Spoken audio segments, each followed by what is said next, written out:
Ask for the next slide.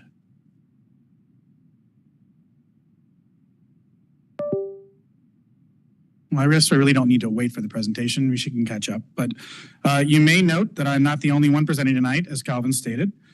Joining me are Shannon Cartmel, our CED manager, Courtney Bornsworth, our Natural Resources and Grant Administrator Associate Planner, Jalen Bowato, Housing Administrator, and Angel Torres, Long Range and Special Projects Associate Planner.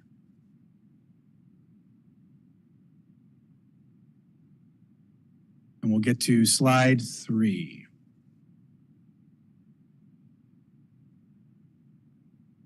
All right, so as Calvin mentioned, we have a lot to cover in this presentation, which should take around an hour, with the remaining time left at the end for council's questions and discussion. I ask that you allow staff to present fully before we open the floor for questions and discussion.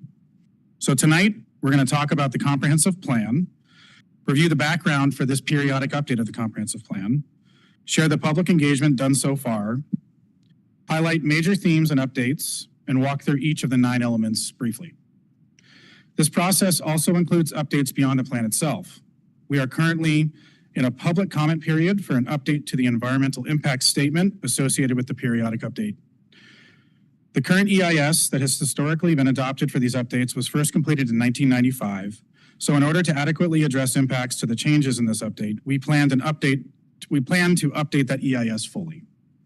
We're also working through a citywide rezone to kick off the Comprehend vision and demonstrate to the Department of Commerce that we have the capacity to accommodate expected growth over the next 20 years.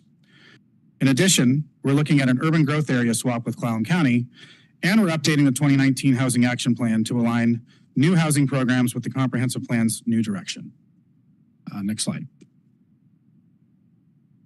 So starting tomorrow, up-to-date drafts of both the comprehensive plans, Volumes 1, which is the plan itself, and Volume 2, which is the appendices and analysis that led to the plan, the Housing Action Plan, and maps identifying the properties associated with the citywide rezone are going to be made available on the city's website in locations provided here on the screen. A news flash will also be published tomorrow identifying these website locations and how to provide any feedback prior to the planned public hearings. Next slide. So why update this plan is the first question. Next slide. The simple answer is that the state requires it every 10 years. New legislation also adds a 5-year check-in between updates. Now that's the technically correct answer, but it isn't the real one. The last periodic update was done in 2016. Since then, we've added new sections, completed major edits, and incorporated the Climate Resiliency Plan. Port Angeles has changed a lot since 2016, but the community's long-range planning response has not kept up with those changes. We're entering a new era of community development, land use, housing, transportation, and climate resiliency planning, and this update to the comprehensive plan provides the community guidance to ensure that we are preparing for this new era. We want to use up-to-date best planning practices and the best available science, while ensuring that they fit our community for the next 20 to 50 years. This means planning for changing demographics, technological advances, and economic shifts, while staying ready to solve new challenges that will inevitably arise. As a preview, we'll be updating the plan's future land use map, which hasn't changed significantly since 1995 and was based upon land use patterns from the 1960s and before. We'll focus on attracting more diverse, sustainable housing. We'll position Port Angeles as Peninsula's employment center and tourism center, a place that welcomes innovation, entrepreneurism, technology, and visitors. And we'll make sure our capital projects expand and maintain the utilities our community will need to thrive. Next slide. So this all starts with growth. Based on the 2020 census, the Office of Financial Management's 2025 estimates, and Clallam County's land capacity analysis, Port Angeles must accommodate 3,150 new residents by 2045. That means about 2,000 new housing units and 1,000 new jobs. These are state-mandated growth targets. The plan must show that we can accommodate this growth. Of course, we could and should grow faster and welcome a larger share of the regional population and jobs, but that's just our baseline. Our hope is that Port Angeles grows larger and more vibrant than expected. Our goal is to ensure this community remains a great place to grow up, thrive, and raise a family. where our children can decide to stay or return, and any who finds Port Angeles has a home can enjoy an excellent standard of living. Next slide. So here's a quick look at our project schedule. Throughout the process, we've provided multiple opportunities for community input. We've met with stakeholder groups for element-specific feedback and allowed adequate time for thorough review. Right now, we're in the final stages of refining this plan. Tomorrow, the second draft of the comprehensive plan will be made public, and public notice will be published for the comprehensive plan, the citywide rezone, and the housing action plan. Public notice for SEPA EIS alternatives was published on September 18th, and the Planning Commission will hold public hearing on October 1st for the SEPA EIS alternatives. On October 22nd, the Planning Commission will hold public hearings for the other planning actions. If all goes according to this plan, Council will see the first reading of these documents at its second meeting in November, and Commerce requires adoption by December 31st, 2025. So with that, I'll turn it over to Long Range Planner Torres, who will review public engagement done so far. Next slide.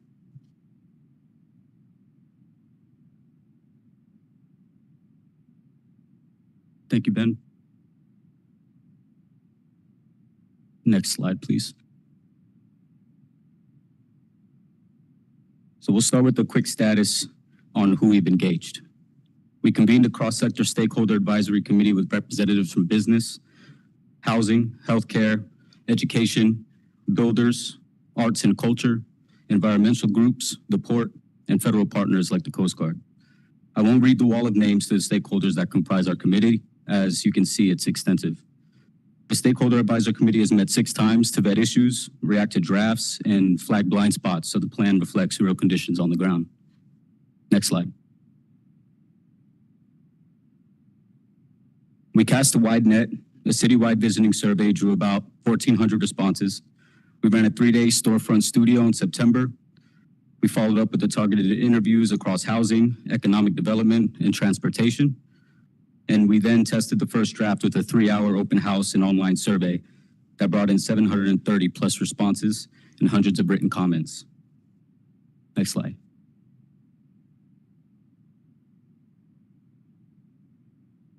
The themes were consistent. 1, housing. The community agrees we need more attainable options for the local workforce. 2, missing middle housing. Duplexes, townhomes, cottage clusters, small multifamily housing. 3, thoughtful density, small context-fit forms, not towers and quiet blocks.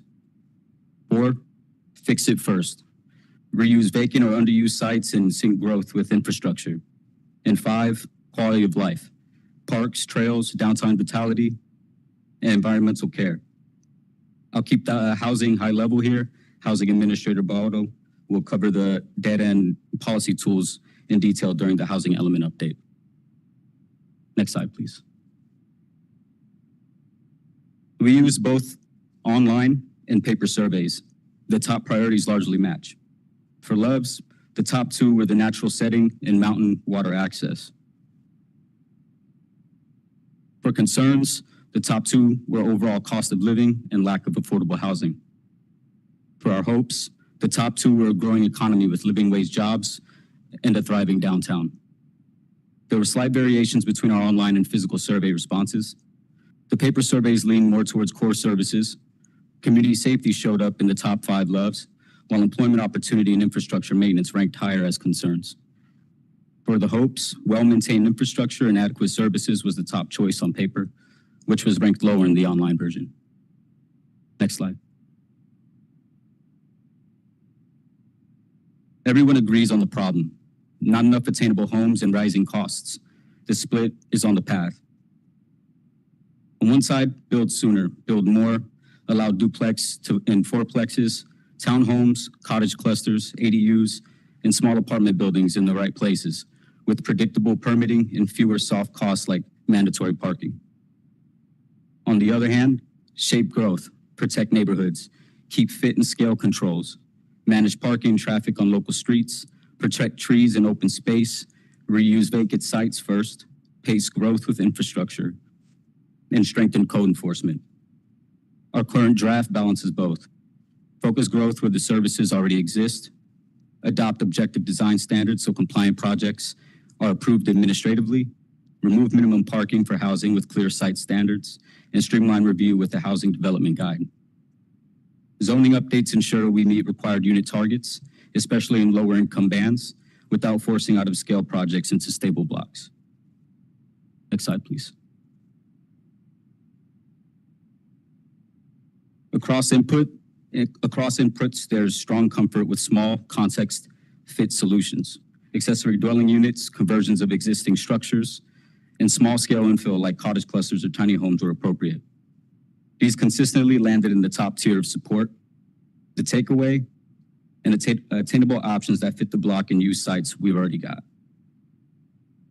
Next slide.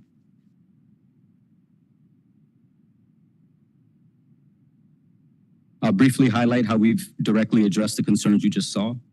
We'll unpack each item in detail as our team walks through the specific comprehensive plan elements next. So where the growth goes. Infill first, near downtown and along corridors. Reuse vacant underused sites. Pair growth with infrastructure capacity. How much and for whom?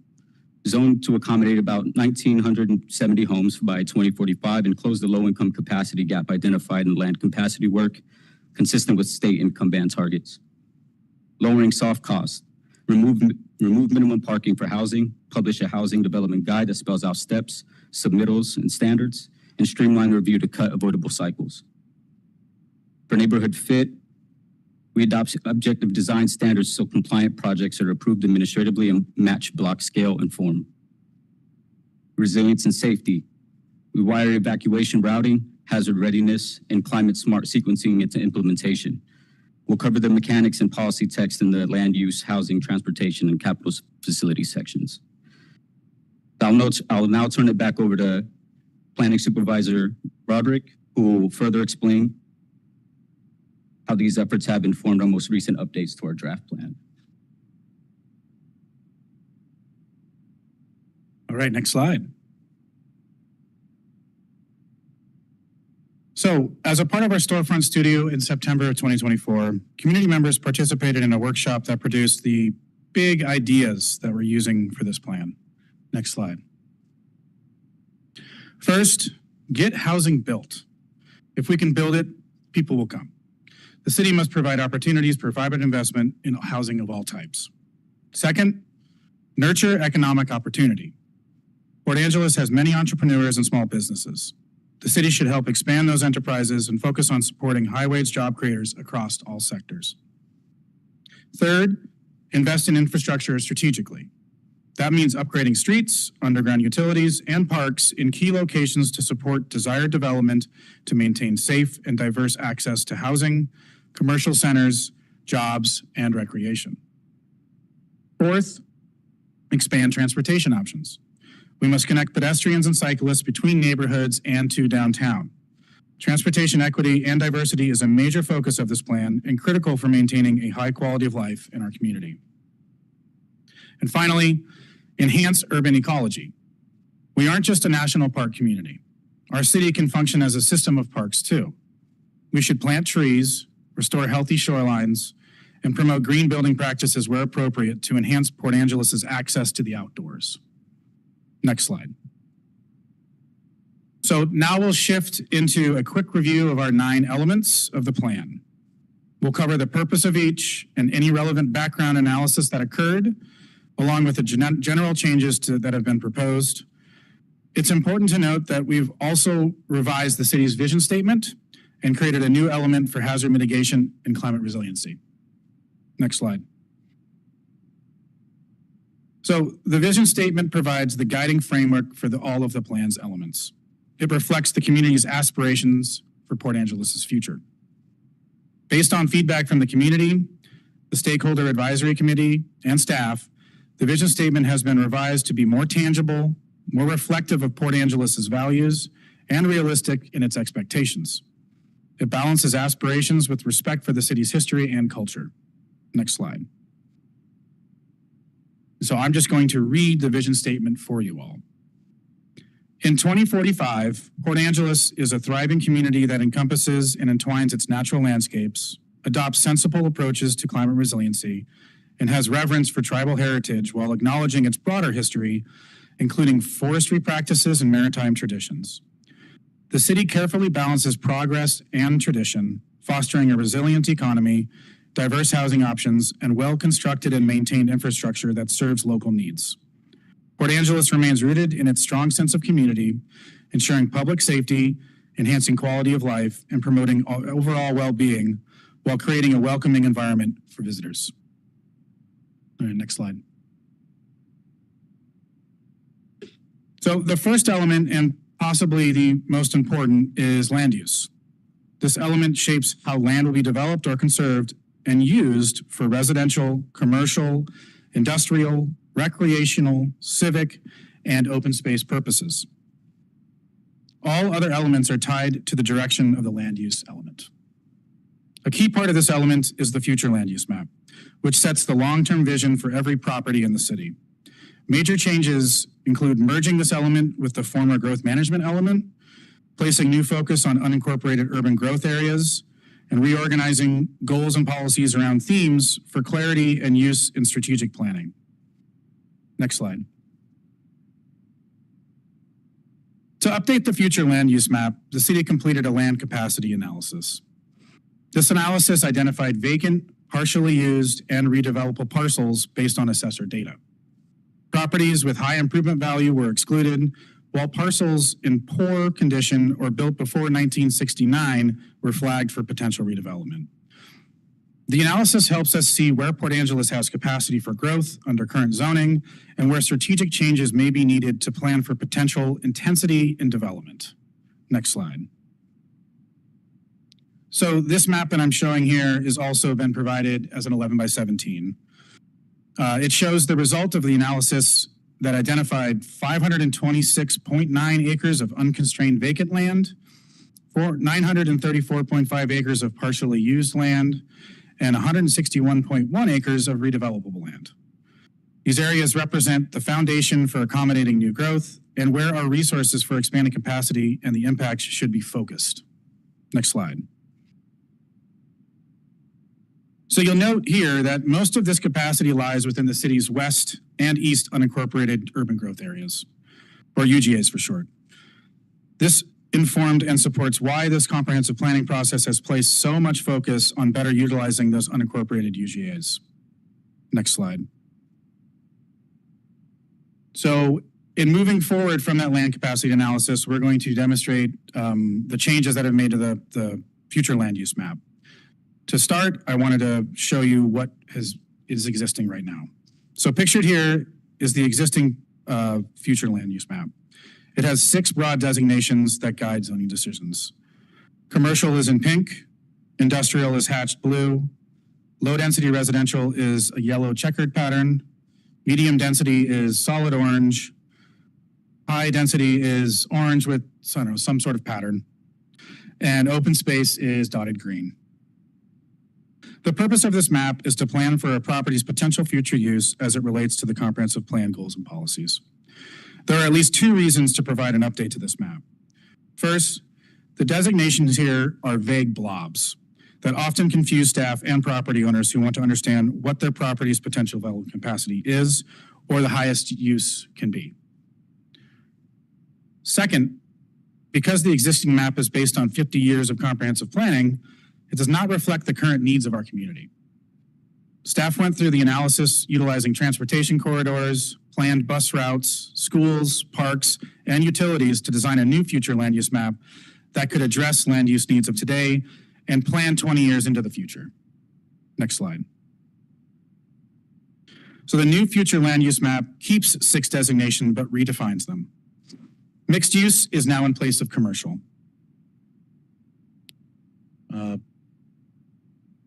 Maybe next slide.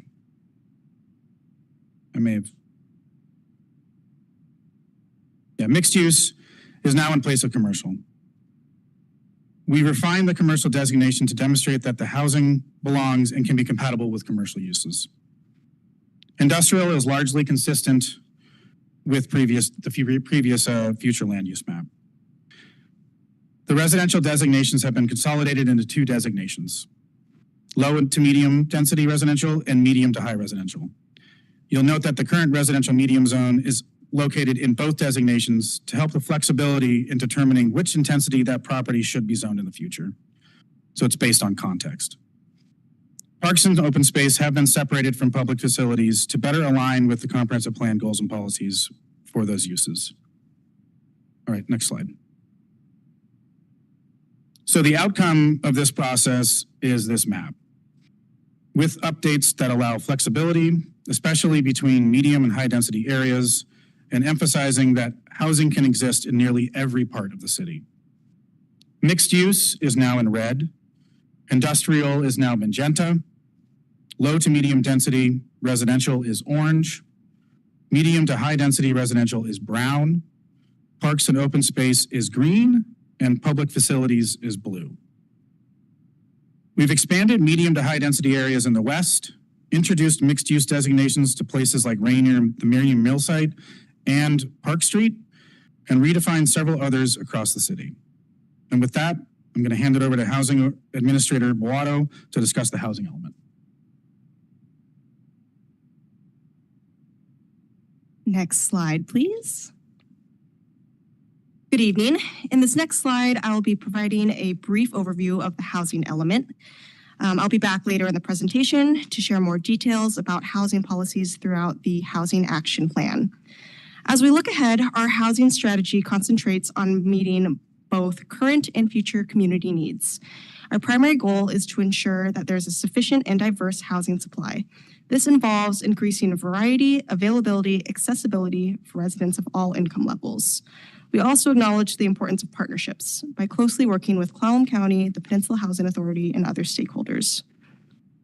We can extend our affordable housing options and promote greater economic diversity in our housing stock. We also introduced two new goals. First, to improve housing affordability and access, especially for vulnerable populations. We must ensure that we reduce disparities and mitigate displacement. Second, to enhance housing quality through standards that encourage well-designed, well-maintained housing across the city. These goals align with our long-term planning practices and provide a clear framework for future policy decisions and resource allocation.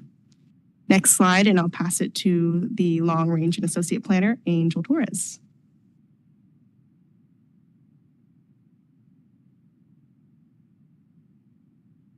Thank you, Jalen. So this section gives us a current picture of Port Angeles' economy and sets direction for how we grow and support local business development. By 2045, we expect nearly 3,150 new residents.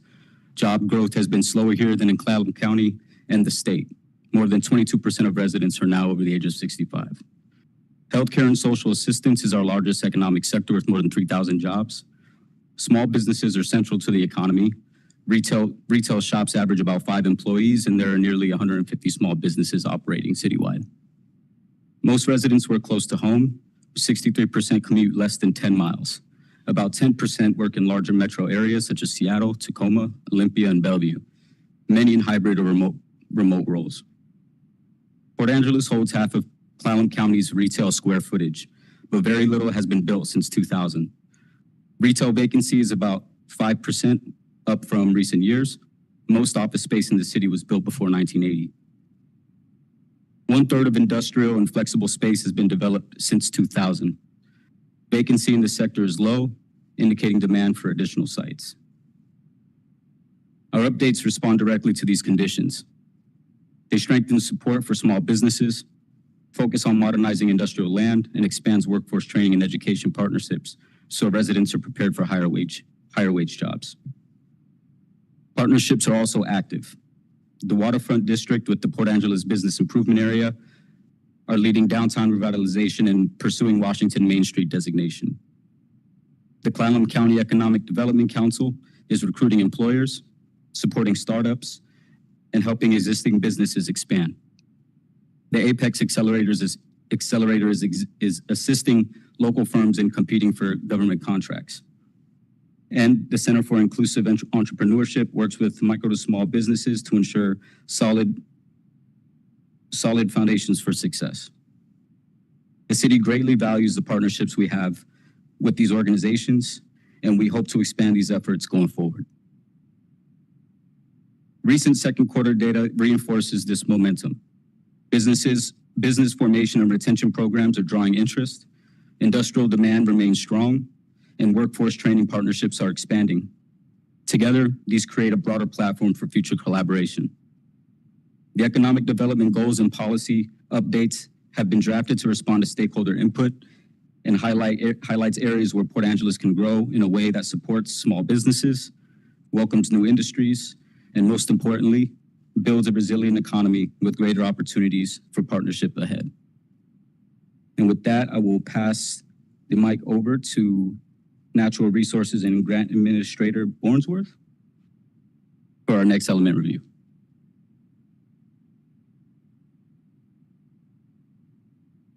Next slide, please. The Parks, Recreation, and Open Space element guides the strategic development and ongoing management of parks citywide. It provides a clear direction for realizing the city's vision for parks and recreation through several goals that ensure a wide spectrum of recreational opportunities are available and accessible to everyone, while recognizing the importance of natural areas, trails, arts, and culture that sustain an overall sense of community.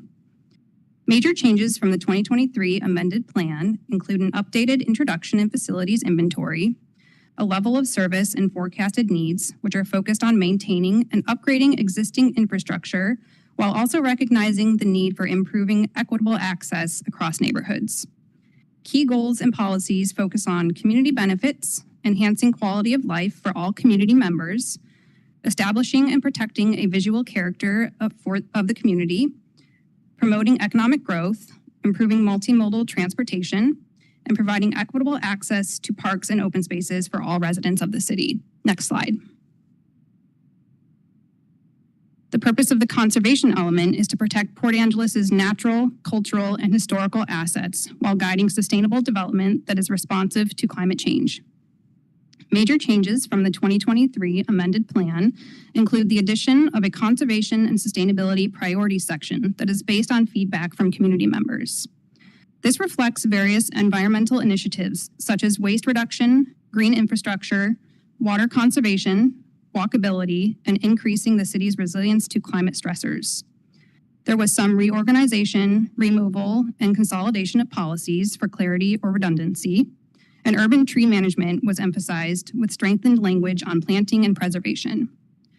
Enhanced urban forestry management is a common theme amongst the parks and open space, conservation, and climate resiliency elements. Next slide.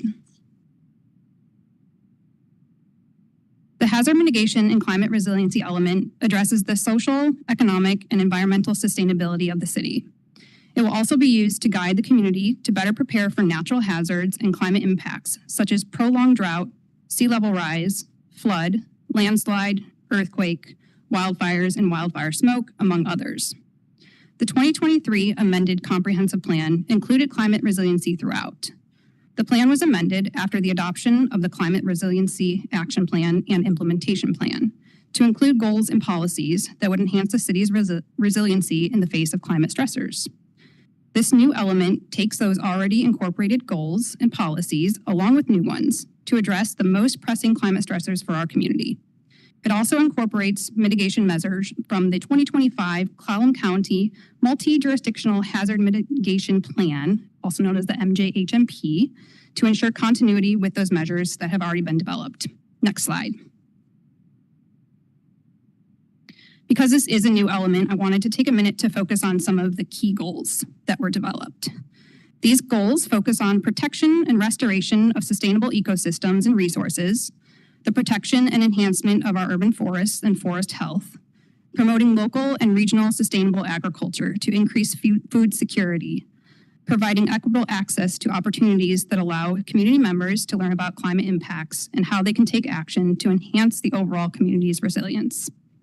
Lastly, there's a focus on making transportation safer, cleaner, and more accessible to all community members through increased multimodal capacity, a reduction of greenhouse gases, and exploring alley conversions in the downtown area, along with improved public infrastructure.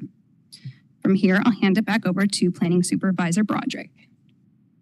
Next slide.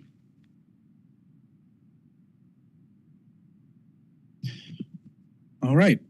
Transportation is another major focus of this plan, and it's also a major focus of the Growth Management Act. With support from consultants and input from local experts, we created a framework that looks ahead to 2045. The element emphasizes multimodal connections, accessibility, and safety. It also sets priorities for investments and that align with state requirements. Next year, we'll begin the active transportation planning process to identify priority networks and improve safe routes to school.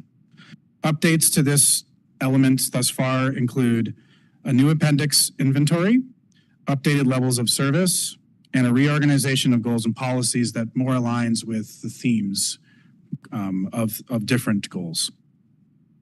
Next slide. So this is just one example of the many maps that are in our appendix and in the element itself. This is a map showing existing sidewalks, potential future sidewalks, and safe routes to school. Tools like this help us plan for the future connection of a multimodal network. Next slide. All right, the capital facilities element directs long-range development and maintenance for facilities that support residences, businesses, and quality of life. It goes beyond the 6-year capital facilities plan to guide those priorities. The Growth Management Act requires that the capital facilities plan include a thorough assessment of the current condition, capacity, and service levels of all city-owned infrastructure, as well as a forecast of future needs based on projected population and employment growth.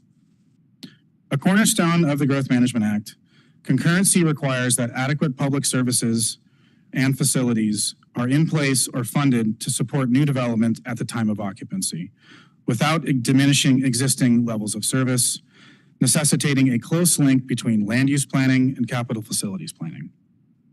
Updates include a new introduction and detailed inventory of facilities, updated levels of service, and explicit integration of equity into the goals and policies to ensure all of those facilities are accessed by everybody. All right, next slide. So the utilities and public facilities element provides a broader context for facilities and services across the city and the region. It serves as a required critical framework to detail the location and capacity of existing and proposed utilities such as electricity, wastewater, and services such as recreation programs and fine arts. The element also directs public services provided by the city and/or ways in which the city can support or encourage services provided to the community, and emphasizes partnerships with other providers and ensures equitable access to services. Updates include a new introduction, a focus on those partnerships, the inclusion of equity and access to services across all goals and policies. All right, next slide. I'll turn it over to,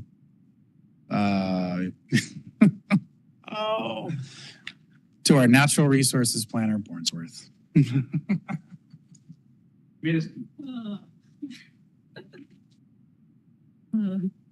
Thank you, Ben. So throughout the comprehensive plan update, the city has also undergone a State Environmental Policy Act review of the proposed changes for growth development on the environment. Next slide. We are currently in the process of issuing the draft environmental impact statement with a public hearing to be held at the October 1st Planning Commission meeting from 6 to 7 p.m. The 30-day comment period began on September 18th and will continue through October 18th. This time is used to allow the community to provide comment on the draft EIS, which contains 3 alternatives. The first alternative is a no-action alternative, which analyzes growth under the city's existing land use and zoning and assumes current standards for development citywide. The second alternative focuses on dispersed growth, which would distribute housing and employment growth across the city by expanding and increasing development and intensity.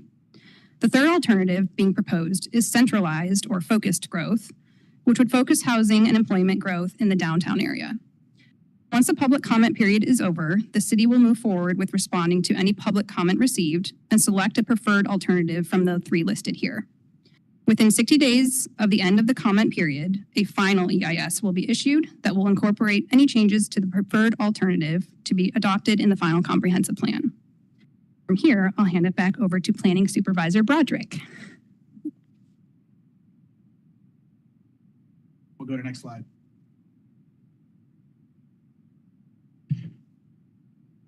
All right, so the next major project that we're working on associated with this periodic update is our citywide rezone. Next slide. So this action, this citywide rezone that we're proposing, demonstrates to the Department of Commerce that Port Angeles can accommodate projected growth and enables immediate action by the plan to take place. The rezone responds directly to revised future land use map and avoids confusion that may occur during the planned 2026 zoning code update that I mentioned during the presentation of the land use element. The properties that have been identified to be rezoned would not create conflicts within the existing zoning codes. For instance, areas that are being proposed to rezone from a lower density residential to a higher density residential are sited in high traffic areas that would benefit from density and do not create conflicts with adjacent pre-existing zones. In the same way, properties moving from a lower density residential zone to commercial are doing so at the lowest intensity of commercial zoning, where those residential uses are already allowed, but it's allowing for higher intensity residential and commercial uses as well. The methodology for the rezone is directed by the future land use map.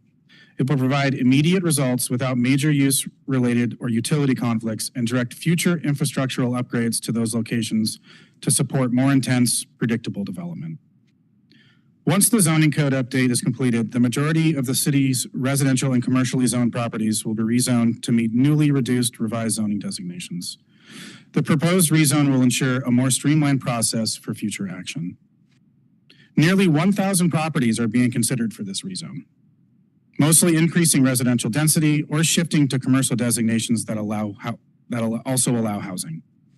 The city is not required to notify all affected property owners of this change due to this action taking place during a legislative action. The rezone and associated public hearing have been properly noticed according to state law. These include posting in the Peninsula Daily News, the city's official newspaper, including a public hearing noticed for the Planning Commission on October 22nd. SEPA notice is also required and has been made available as part of the draft EIS. Posting on the city's website and at City Hall will also be provided tomorrow at the start of the noticing period. Noticing to the 1,000 plus individual property owners can also be done, but will be costly and time consuming for staff. If City Council would like to see individuals noticed, please let staff know tonight. Next slide. So I just wanted to show you all a few of the designated areas that we're looking at. First is the Shane Park in Hamilton Elementary area, from low density to residential high density. The South Lincoln Street area, from low density to residential medium density. The Ray Street corridor, which will increase commercial intensity along Ray Street directly and residential to commercial office outside of the corridor. The Rainier Mill site is potentially going to be rezoned to a commercial designation. And the Georgiana neighborhood will be moved from R7 to commercial office. North of the high school, that public land is going to be shifted to commercial neighborhood to support a future neighborhood center. And First and Second Streets are looking at a high density residential converted to commercial arterial. As a reminder, this citywide rezone proposal, along with the comprehensive plan update, will be publicly noticed tomorrow with a public hearing scheduled for October 22nd. Next slide. So now I'm going to turn it over to CED Manager.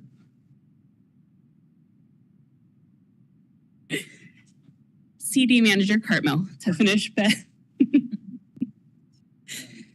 All right, good evening. The following slides will provide an overview of the proposed urban growth area, otherwise known as a UGA, for swap under consideration between the City of Port Angeles and Clallam County. This initiative is being reviewed to ensure alignment with the state's Growth Management Act, or GMA, and to strategically guide urban development in a manner that supports housing, infrastructure, and economic goals. Next slide, please. First, a little background. A UGA is a designated area where urban development is encouraged. UGAs are required under the GMA. They're managed jointly by cities and counties through comprehensive plans and development is steered toward these areas with urban services such as water, sewer, and roads. UGAs can be changed either during comprehensive plan updates or through annual amendments, and those changes require approval from both the city and county. The two primary methods of a UGA changes are UGA expansion or UGA swap. Next slide, please. So this map shows the Port Angeles UGA areas. As you can see, it includes 3 areas. The 2 larger areas are the Western and Eastern UGAs, and the smaller area is the Central UGA. Each of these areas play a role in accommodating future growth, but the Western UGA is the focus of today's discussion. Next slide, please. A UGA swap means removing land from one part of the UGA and adding land elsewhere. So the net size and capacity of the UGAs stay the same. This is especially useful when some UGA land is underutilized in an area while other regions face pressure for growth. A swap lets the county realign the UGAs without expanding the footprint. The GMA regulates this process under RCW 3670A. Next slide, please. So now let's talk about why a swap makes more sense than expansion. With a swap, we maintain UGA size stability, align boundaries with actual development patterns, and alleviate pressure on rural or resource lands. It's often more flexible, feasible, and supports infill development and efficient use of existing or planned infrastructure. Expansion, by contrast, is only allowed if capacity analysis shows insufficient buildable land. It comes with higher service and infrastructure costs, risks of converting agricultural or forest land, and must meet stricter GMA standards. Next slide, please. So for a swap to move forward, several requirements must be met. There can be no net increase in size or capacity. New land added cannot be designated as long-term resource lands, and less than 15% can be critical areas. The land must be suitable for urban growth and supported by transportation and facility plans. Swapped areas cannot already be urban in character, and the UGA must remain contiguous, following county-wide policies and meet all RCW requirements. The city and county would carry out this process under RCW 3670A110 with a full public input and notice. Next slide, please. So the city is actively preparing for this potential swap through the ongoing comprehensive plan periodic update. Specific steps include bi-weekly coordination meetings with Clallam County's Community Development Department, consultation with the Washington State Department of Commerce regarding statutory requirements, and integration of a UGA swap alternative into the SEPA environmental impact statement, ensuring a comprehensive analysis of potential impacts with the expectation that Clallam County would adopt the EIS for consistency. Development of supporting policies and goals within the comprehensive plan to ensure long-term alignment between the UGA swap and the city's broader growth strategy. Next slide, please. So in terms of future proposed UGA changes, the primary action is the UGA swap. This would reallocate approximately 252 acres of largely unused industrial land from the Clallam Bay CQ UGA, shown in approximate location on this map, where there is little realistic development potential, into our Western UGA, where growth, demand, and infrastructure capacity are better aligned. This reallocation balances growth where it is needed most. Some other important considerations include annexation and phasing, updating timelines to ensure annexation occurs in concert with available service capacity, and development standards and permitting, streamlining updates and strengthening coordination with Clallam County to provide greater clarity and predictability in zoning and development practices. Next slide, please. So this map shows the proposed swap area in the Western UGA. The gray area represents the current boundary, and the blue area shows the proposed swap. This reallocation would allow growth to occur where it's most feasible and beneficial to the community. So in conclusion, the UGA swap proposal presents a policy sound and legally compliant approach to managing urban growth. It preserves resource lands, leverages existing infrastructure, and positions the city and county to meet statutory obligations under the GMI while supporting sustainable community development. Next slide, please. So I would now like to introduce our Housing Administrator, Beato, to present on the draft Housing Action Plans. Of course we are. Thank you, CED Manager Cartmel. In the upcoming section, we'll be exploring the Housing Action Plan. City staff have been dedicatedly researching and collaborating with community partners throughout the past year to develop the 2025 Housing Action Plan periodic update. The Housing Action Plan remains a critical tool. It guides us in implementing state-supported financing, updating municipal code to allow for more flexible housing types, exploring incentive zoning, and reinvesting in our existing housing through rehabilitation efforts. Next slide, please. This slide illustrates the structure of the Housing Action Plan. We begin with a background information, identifying housing challenges in Port Angeles, summarizing data from the housing needs assessment, and presenting housing goals. Then we evaluate the 11 housing tasks outlined in the 2019 Housing Action Plan to determine which ones we've accomplished and where further work is needed. Finally, we identify 10 recommended development strategies as tasks to accomplish over the next decade. Next slide, please. So where does the Housing Action Plan fit within all the planning documents? The comprehensive plan is an overarching document, and within this plan, the housing element outlines housing goals and policies. Complementary to the housing element, the housing needs assessment illustrates data analysis and justification for all of these goals, policies, and tasks. A summary of the housing needs assessment can be found in the Housing Action Plan, and the full housing needs assessment is in the appendices of the comprehensive plan.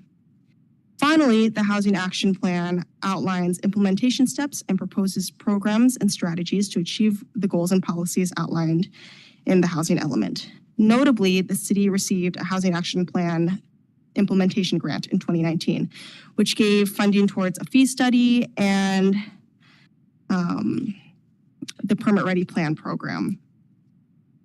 The chart below outlines the Clallam County area median income levels for 2025, as published annually by the Department of Housing and Urban Development.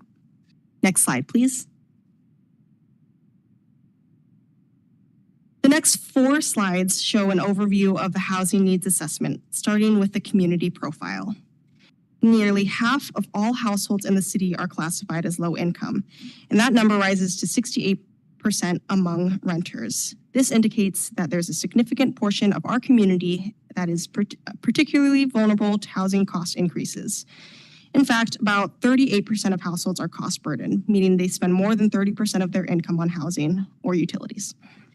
Renters and low-income families are disproportionately affected, with implications for housing stability and community resilience.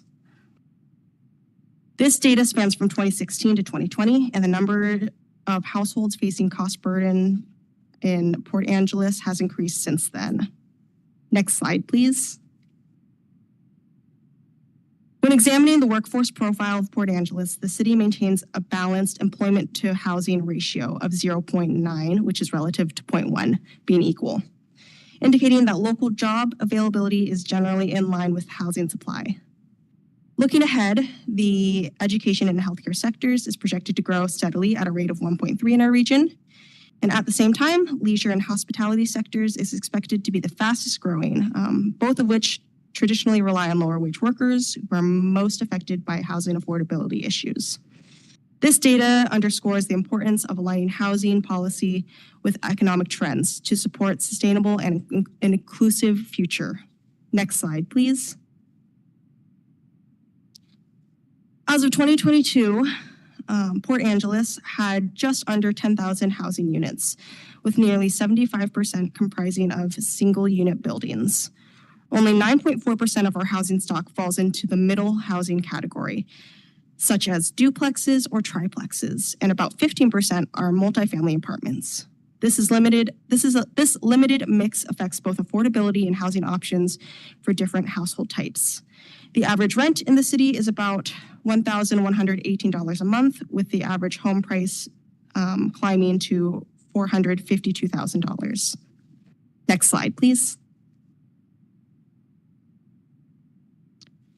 We also face a shortage of units affordable to very low and extremely low income households. There's a mismatch between unit size and household needs, with more small households than there are smaller units available. These trends highlight the need for a more diversified housing stock and targeted strategies to support housing affordability across all income levels. Next slide, please.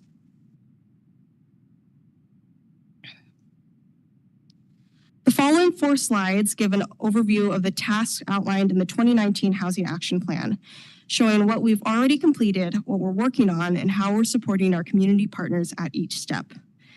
A big thank you to our City Council members for your dedication and hard work in making these goals a reality. Task 1 through 3 were accomplished. Task 1 was to continue a differential taxing rate for affordable housing purposes. This was achieved through the creation of the Multifamily Property Tax Exemption Program. Task 2 introduced innovative housing products, including alley lot subdivisions, also known as hot dog subdivisions or hamburger subdivisions, cottage housing design standards, and overlay zones. We also allow 4 units on a standard R7 city lot with an additional 2 ADUs or accessory dwelling units. With task 3, this was also accomplished. We now allow 2 accessory dwelling units per lot throughout the city.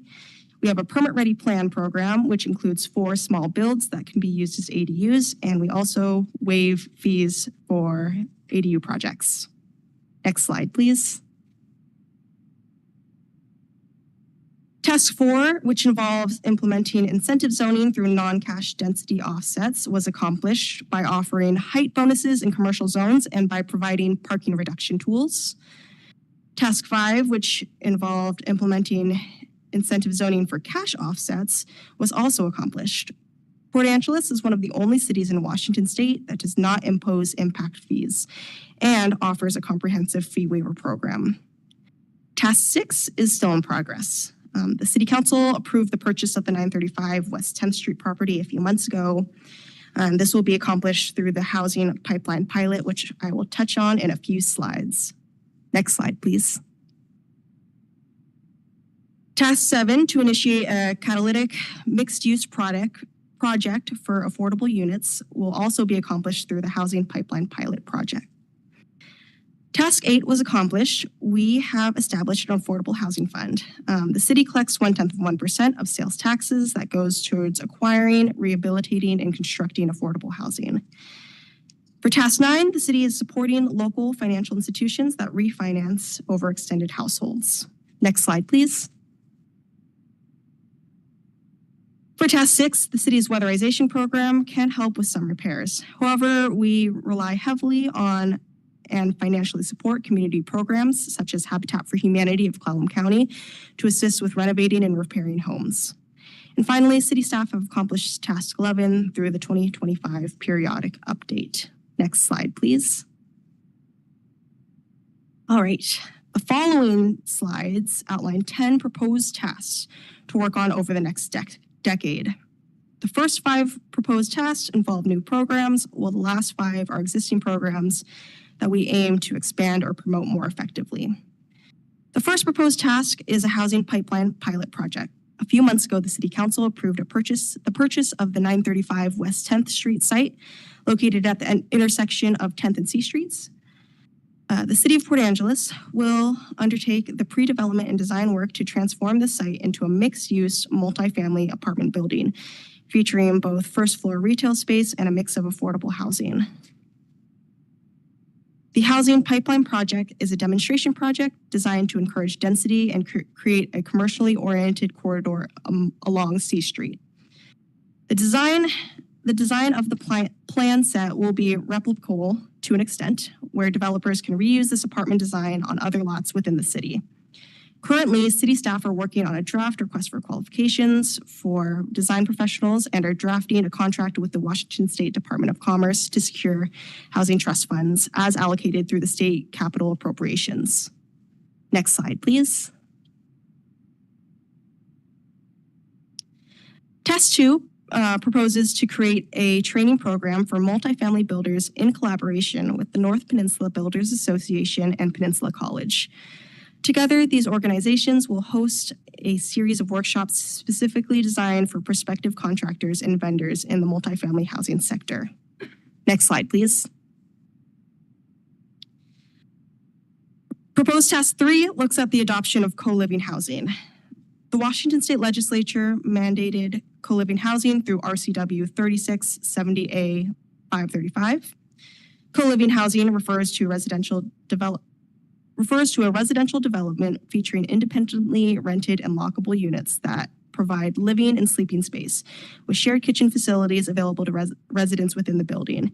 It's important to note that co-living does not apply to short-term rentals and is also referred to as home sharing. There are numerous benefits to co-living, including the creation of market rate, non-subsidized rental housing that are affordable for working individuals. It offers a low-cost private alternative for those looking to avoid the traditional roommate situation. Additionally, co-living housing encourages community building by providing shared living spaces that foster social connections. Next slide, please. Proposed Task 4 involves hiring a homelessness navigator. This individual will assist community members who are experiencing housing instability. The navigator will work to connect various organizational efforts and explore innovative solutions to reduce homelessness in the coming years. They will also help individuals facing housing instability navigate the Clallam County coordinated entry services and providers. Next slide, please. Task 5 proposes the development of a strategy for reducing blighted properties. City staff from the building, planning, and code enforcement teams will compile a comprehensive list of blighted properties within the city limits. Based on individual circumstances, the city may offer assistance for the redevelopment of these properties. Additionally, city staff will explore strategies to incentivize development on underdeveloped and underutilized land. Next slide, please. Task 6 examines the expansion of the fee waiver program. Since the fee waiver program was created in 2024, the city has waived $480,000 worth of review fees and permitting fees. The fee waiver program has incentivized the development of 2 single-family residences through the economic hardship fee waiver, 17 duplexes, 16 ADUs for residential use, 12 tiny homes for transitional housing, 1 townhouse development, and a 36-unit apartment building. In the coming years, we hope to find a more effective way to promote the fee waiver program and to integrate the fee waiver application into the building permitting process through the new permitting system. Next slide, please. Proposed Task 7 looks at expanding the weatherization and repair programs to support the preservation of existing homes. City staff will increase the awareness of the weatherization program in our community and actively seek grants related to home repairs and renovations. Next slide, please. Proposed Task 8 is to promote the multifamily property tax exemption program to landlords in our community.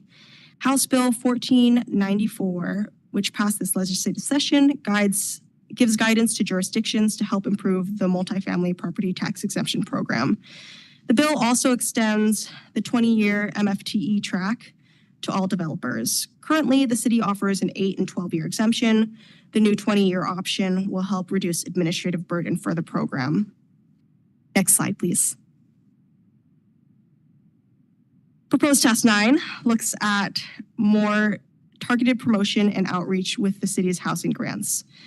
With the Sales and Use Tax Grant, also known as SET, affordable housing grants, city staff will do intentional outreach with nonprofits and religious organizations that are eligible for sales and use tax funds. The new improvement and community enhancement, NICE neighborhood grants, has new eligibility criteria to target publicly owned off-site infrastructure improvements. City staff will work to communicate these new requirements to builders and the development community. Next slide, please. And lastly, the proposed Task 10 is to develop a permit-ready plan library. This includes exploring financing strategies, creating prefabricated or modular housing kits, developing a plan set with more affordable options, and exploring the use of sustainable building materials. Next slide, please. In terms of implementation, there are only 2 policies with a set time frame. The Co-Living Housing Municipal Code Update Ordinance is expected to be adopted by the end of the year. Tomorrow at 6 p.m. in the council chambers, a public hearing will be held for revisions to the Title 17 Co-Living Housing, and we're expected to bring it to City Council at the October 21st meeting. On top of that, the housing pipeline project, staff estimates facilitating a request for proposal to either lease or sell the site to a partner by the end of 2026. Otherwise, we want to know what tasks we should prioritize and what's missing. With that, I will pass it back to Planning Supervisor Broderick to discuss some next steps. And next slide, please.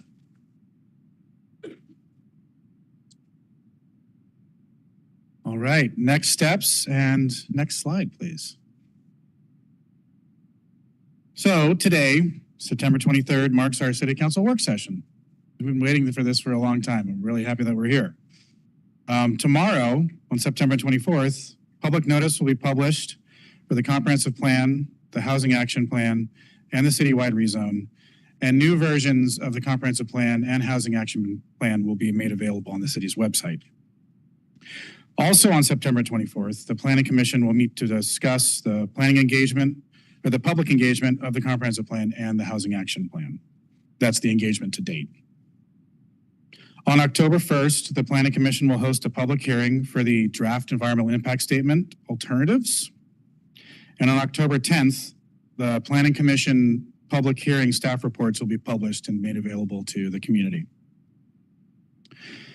On October 22nd, the Planning Commission will have public hearings for the comprehensive plan, housing action plan, and citywide rezone.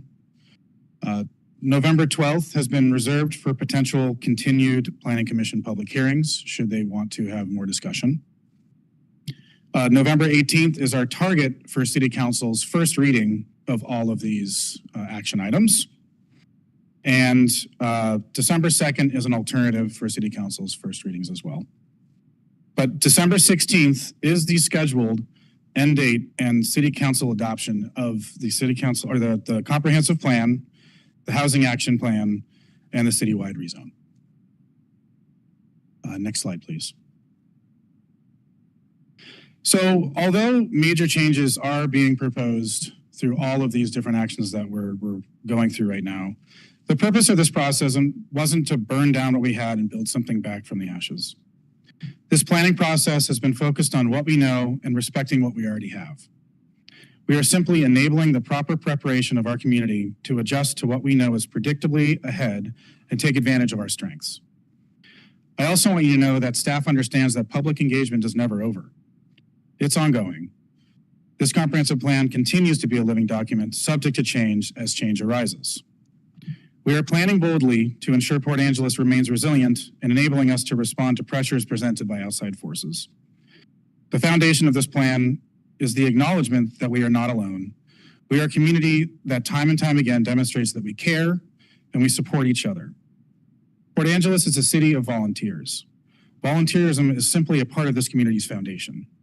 It's something taught that unites generations of residents, some of who are now only known through storytelling. This plan places the city of Port Angeles as a leader for action. But to lead, we need partners, and we can't do it without each other. Together, we are better, and we can plan for success in adversity and better take advantage of opportunity together. Lastly, I wanted to thank everyone for the thousands of hours of work that has gone into all the projects that we presented this evening.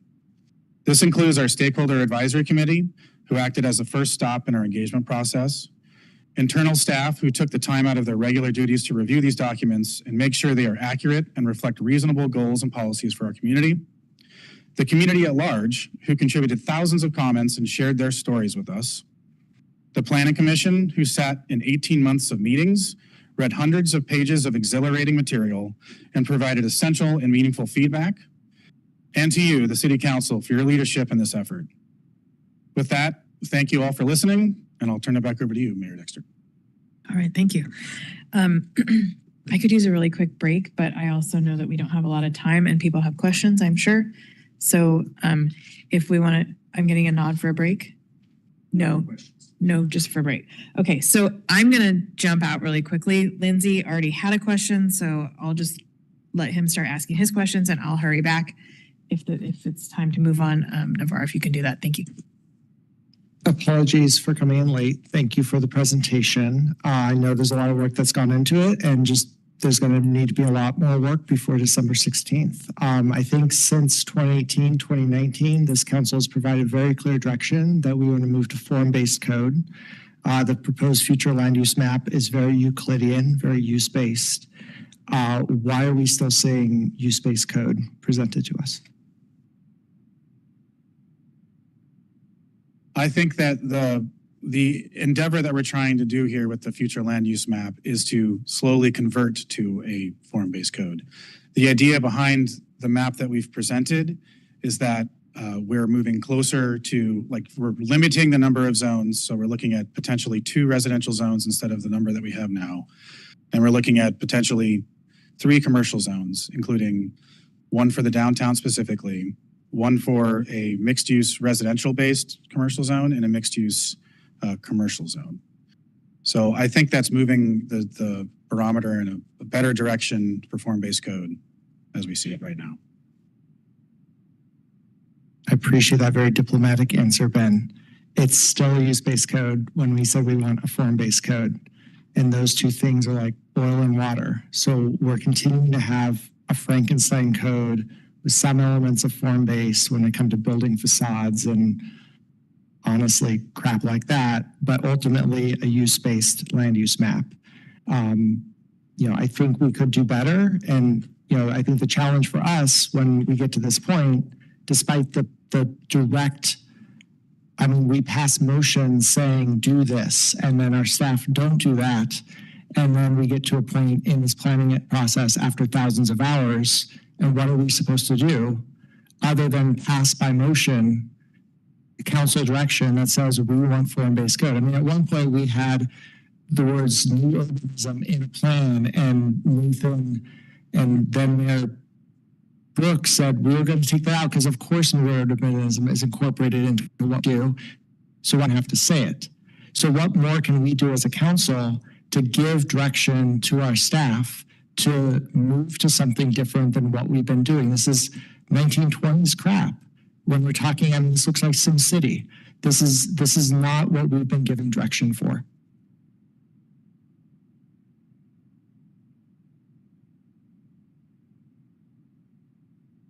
So, Council, I will share that we have, in fact, implemented form-based code, particularly in our downtown area. So we followed that direction. And I think as Planner Broderick mentioned, Plan Supervisor Broderick mentioned, we have set up the comprehensive plan that is before you tonight in a manner that easily transitions into form-based code. It is not an overnight thing, and there are so many elements that need to be balanced when contemplating a switch over to form-based code. It's not an immediate thing. A form-based code by individual district is a major, major investment that goes down to design detail. And quite frankly, I think the hybrid approach is probably far more in the best interest of this community, particularly if we want to see predictability in the development of housing throughout the community. We are going to be far better off with the choices that are selected in the proposal that you have before you tonight than if we have a strict form-based code that dictates down to design level detail exactly what the appearance of each structure in this community needs to look like. Yeah, I'm not talking about what Makers Architects wants to do for us and tell us that a sloped roof looks more residential than a flat roof. That's not what we're talking about. We're talking about why do we still have low density residential? And we've redesigned low density residential to allow multiple units per parcel, but we're still calling it low density residential when that ultimately doesn't sustain our urban form.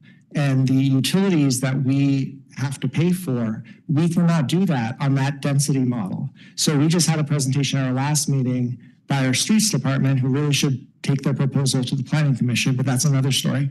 And they were it's going to be 131 years before we replace all the sidewalks that we currently have, let alone all the sidewalks we hope to have in the future. And that is because we're not getting enough economic activity from low density parts of our city. So why are we continuing to say that's all we're going to plan for here is low density. We also hear, okay, we have better utility services in the Western UGA.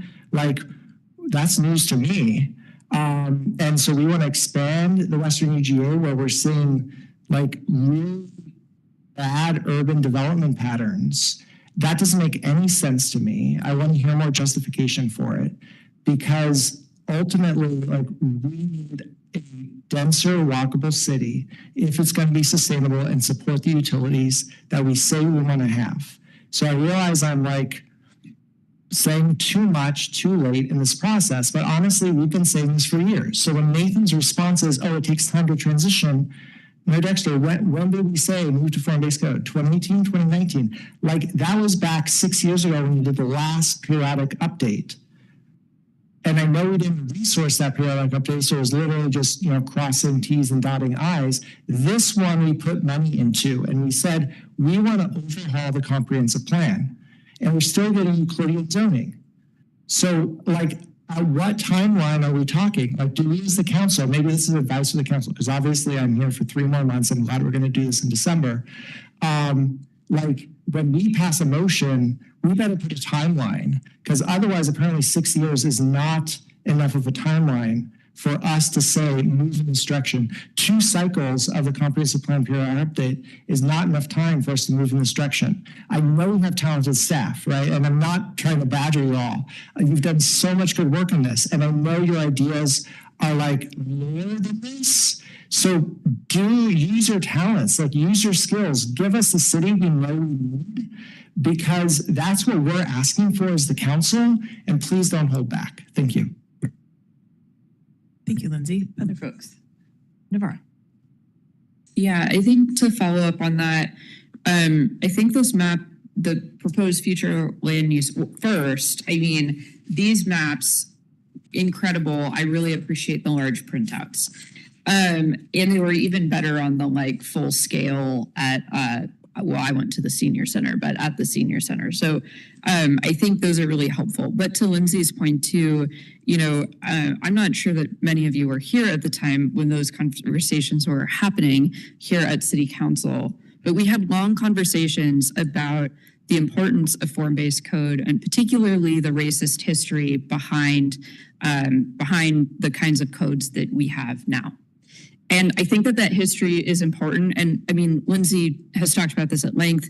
I'm not going to, rehash that discussion, but that there are a lot of reasons to be transitioning that. And I think that to Lindsay's point, if this proposed future land use map is the way that our council decides to go, I think we do need to have a date certain for when we have form-based code, because I remember the meeting, 2 days before Christmas, where we talked at length, like up until 11 at night, about form-based code. And so I too am a little confused as to why this is the decision that was made in, I think, opposition to council direction.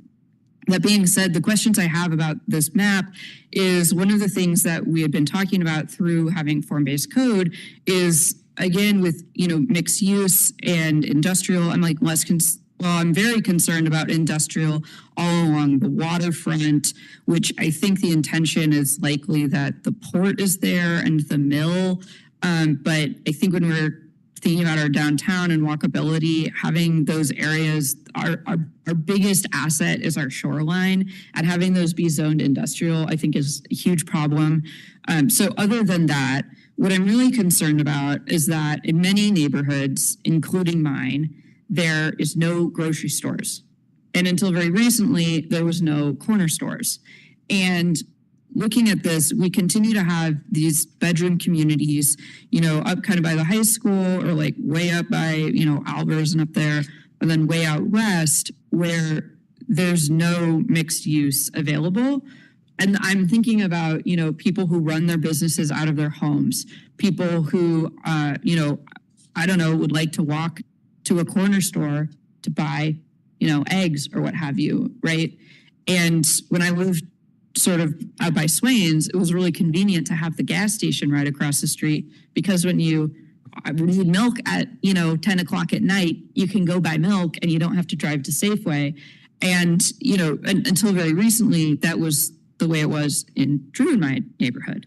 Now we do have a corner store, though admittedly likely the most expensive one in all of Port Angeles. And so, right, those are the kinds of issues that I think we've also talked about as a council, is trying to mitigate having these areas where it's just residentially zoned without the possibility of bringing in mixed use. And maybe that is folded into this map. But my point here is that I think this map is unclear about whether or not those kinds of mixed use developments would be available, out on, like N Street out here by the airport, or 18th, right? Or, up, at the very south side of city limits. I have plenty of other questions as well, but those are my sort of future land use map comments. Thank you. We'll go to Drew and then Amy. I'm switching gears entirely, going over the implementation plan. What should staff prioritize? And so throwing out my 2 cents on this list of what my priorities are. The blighted property reduction strategy, finding out more of what we can do about that. And then permit ready plans. So I've been a huge proponent of permit ready plans since the onset. I think we started talking about those at the Planning Commission when I was on it. I was at PABA today and I was commenting on the fact that staff can correct me. I think we've had 1 or 2 actually finished permit ready plan buildings so far in the couple of years now, I think, that we've had them. And so I just put it out to PABA. Why? Why is this not working? This seems like an awesome idea to me. And the feedback I got was pretty much universally because the plans as provided by the city are too expensive. Not the plans themselves, but to actually construct the thing the plan is a plan for, it is not worth the ROI.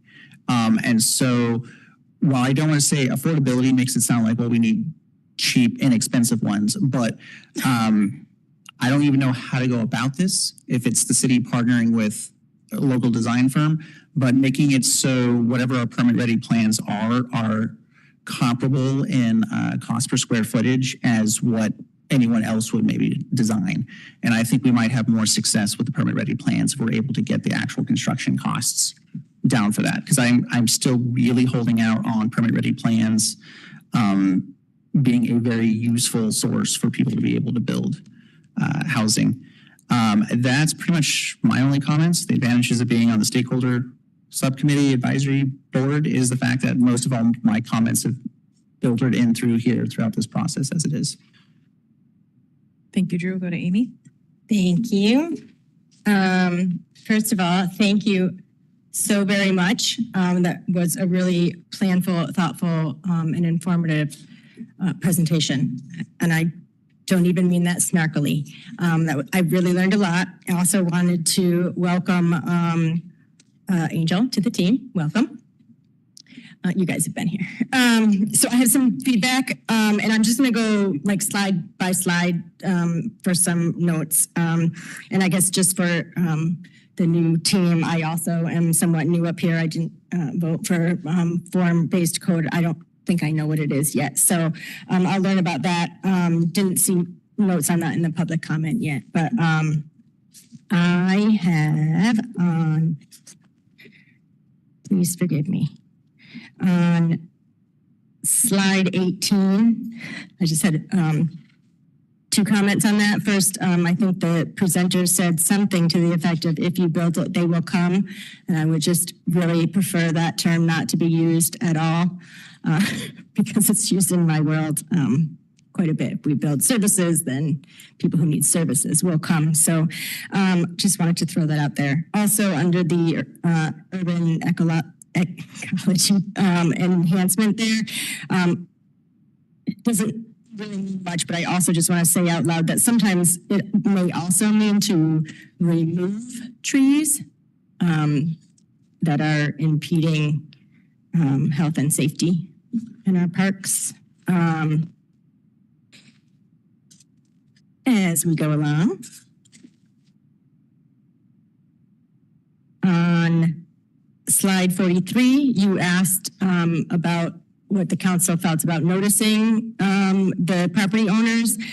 Without more information about how that would impact the city, it seems to me like it would be a good idea, and that would be sort of where I'm at now, open to more conversation and learning more about that. And I had a question on slide 44, which you guys can probably answer pretty quickly. Could you tell me what CA means?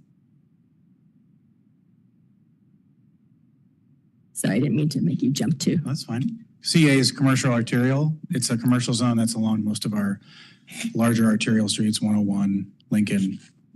Yeah. Got it. Thank you.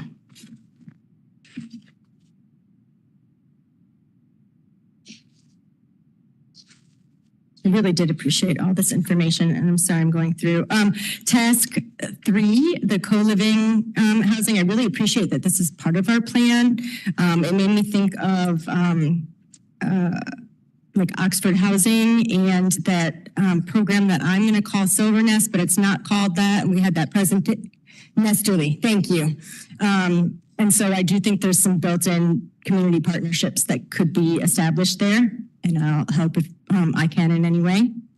On task 4, slide 68, for the homelessness navigator, I would just ask, it talks about navigate the Clallam County coordinated entry services and providers.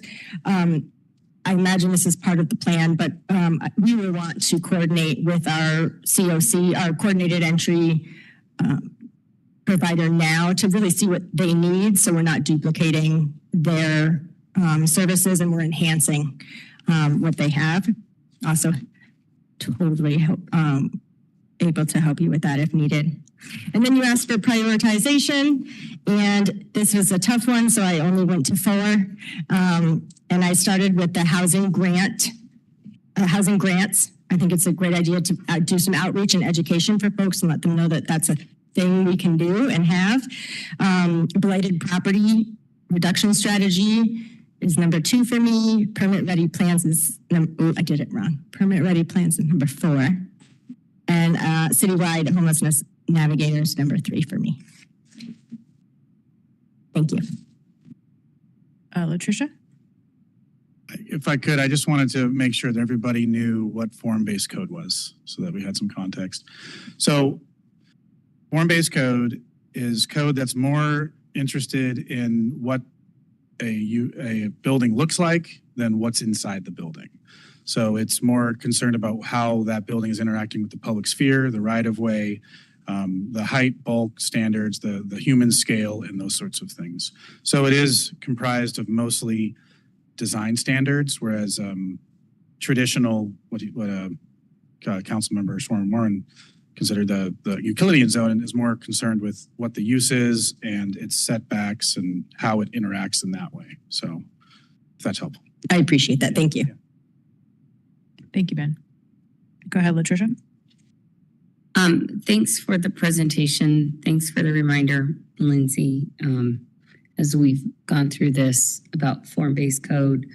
And I'm just kind of, I don't know, thinking outside of the box. I mean, other than wiping out exactly what we have there, is there a kind of a hybrid form-based code where you're like, we're going to focus on this area first to implement it, that then it can be expanded? I don't know if that's something to look at in our zoning. It'd be might be even more confusing where you have areas of form-based code and then outside areas of specific code, like commercial arterial or low, high density, things like that.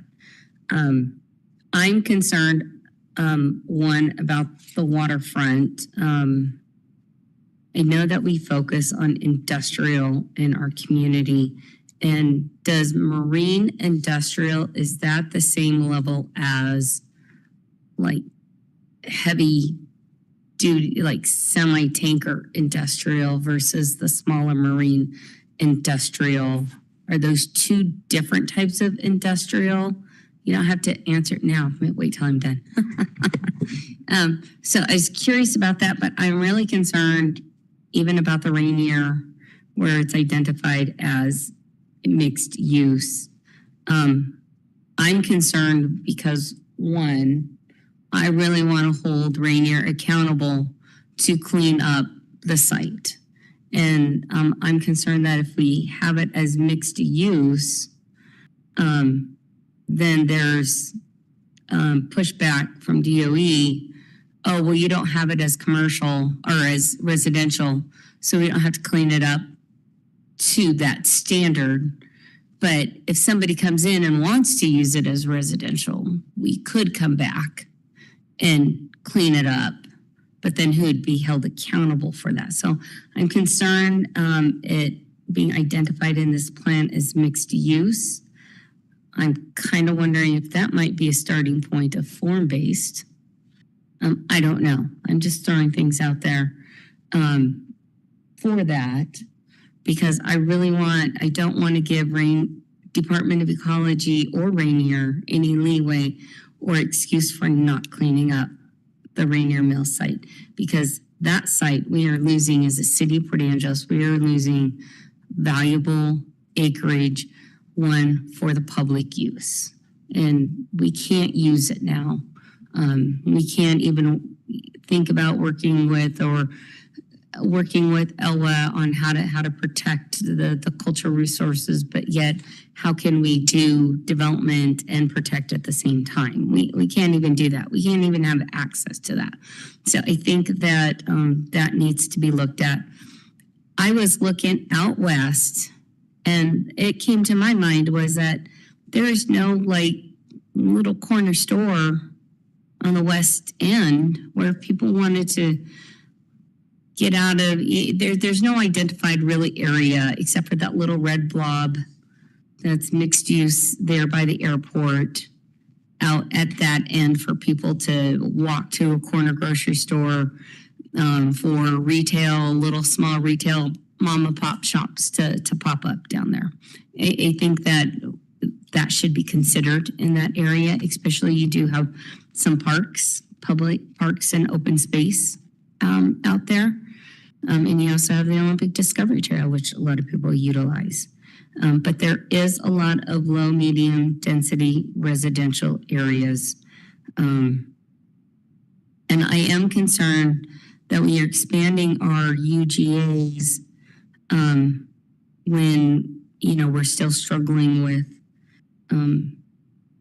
infrastructure and meeting the needs. So I understand what you're talking about. It's definitely an area to grow, but I'm concerned about that. And looking at this map, one thing I think that we need to, I'm going to throw out there, tax incremental funding for infrastructure development, where we want to see growth, commercial growth and residential growth. And I think we need to consider that in these maps, because I think that we're at a point where we're being told that we need the infrastructure to get the growth to happen.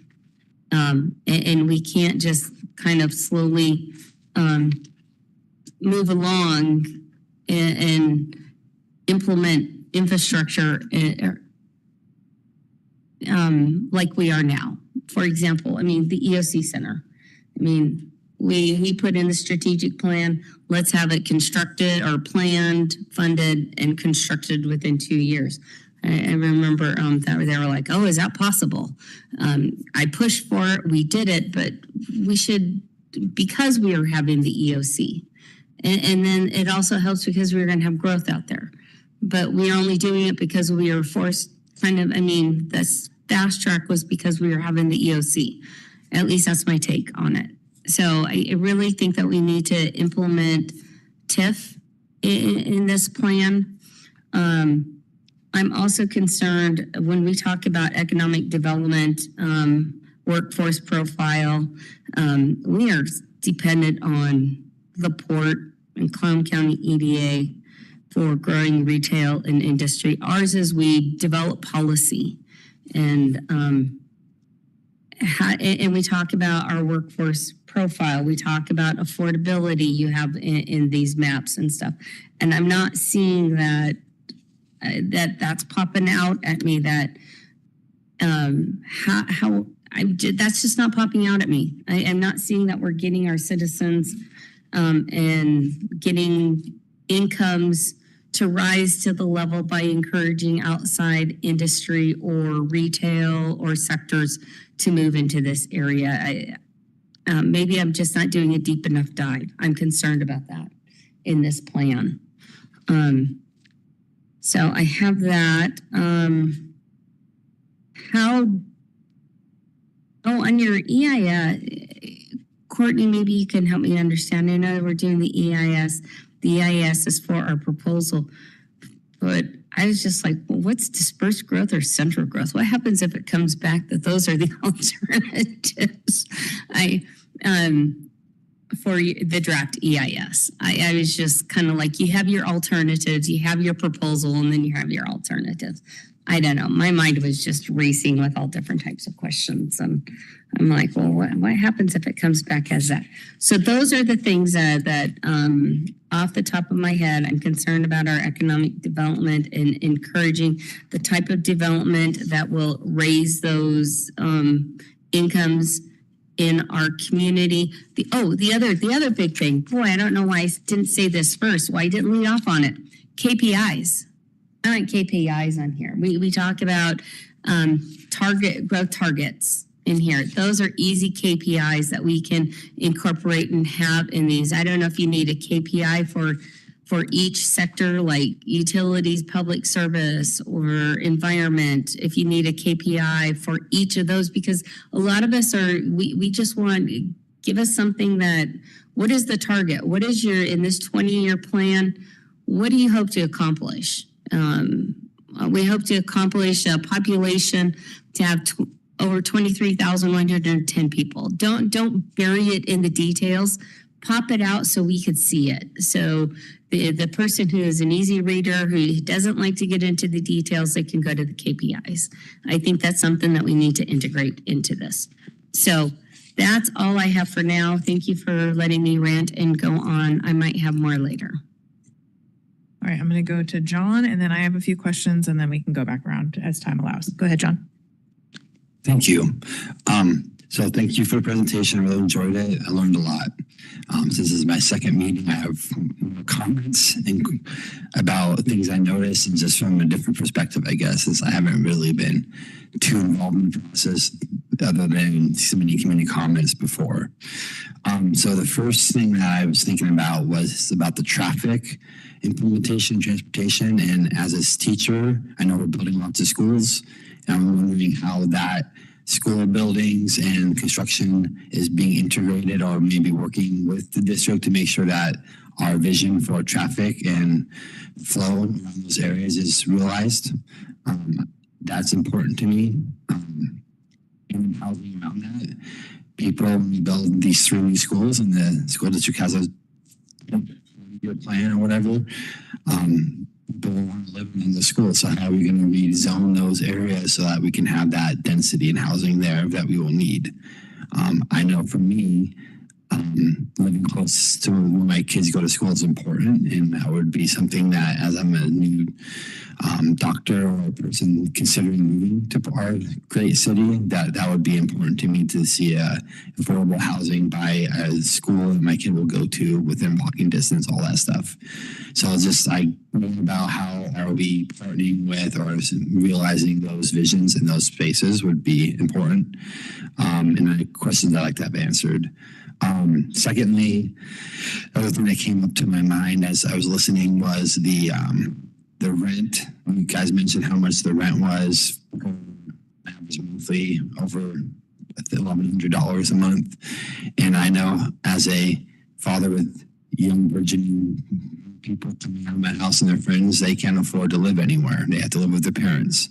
And we need jobs in this town that help them afford these high rents. So just that thought process. I like my daughter to move out someday and be successful, but at this point, I don't know if she could do that on her own, right? type.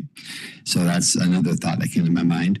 In terms of the proposed task in the housing plan, and feedback like Amy gave, I kind of thought about my top 4 on there that I think are important. So first one for me, I think would be the fee waiver program. I think that's important. I hear all the time that, all these fees make it too expensive to remodel or refinish a house. And so anything we can do to limit that burden to construct new housing or refurbish whatever housing to support our housing plan would be great.